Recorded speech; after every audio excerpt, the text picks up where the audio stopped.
Kisah ini bermula ketika dua orang ibu tengah berada di ladang, dan masing-masing membawa bayinya dan diletakkan di sebuah batu besar. Namun salah seorang ibu yang lebih muda kemudian mempunyai firasat yang tidak enak. Benar saja, ketika ibu itu melihat, terdapat serigala yang menerkam salah satu bayi mereka. Karena hanya terdapat satu bayi yang selamat, mereka pun kemudian berebut bayi yang selamat itu. Keduanya pun sempat terlibat perselisihan, hingga kemudian mereka membawa permasalahan tersebut kepada Nabi Daud yang kala itu menjadi pemimpin kerajaan Bani Israel. Di hadapan Nabi Daud, kedua ibu itu saling mengklaim jika bayi yang selamat itu merupakan bayi mereka. Nabi Daud sempat akan memutuskan bahwa bayi yang selamat itu merupakan bayi ibu yang lebih tua.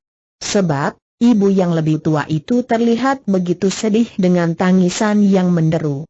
Di saat Nabi Daud merasa gundah akan keputusannya, Nabi Sulaiman yang merupakan anak Nabi Daud mengambil alih permasalahan tersebut.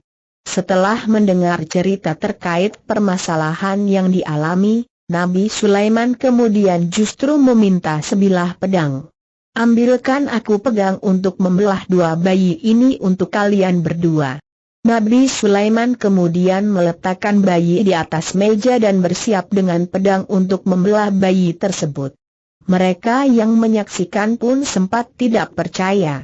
Bagaimana mungkin seorang anak raja yang waras melakukan tindakan keji tersebut? Sontak, si ibu muda berteriak, "Tidak, jangan kau membunuhnya, oh rajaku. Berikan saja bayi itu kepadanya," ucapnya. Ternyata, Nabi Sulaiman tidak melakukan hal tersebut. Dia hanya berpura-pura ingin membelah bayi tersebut.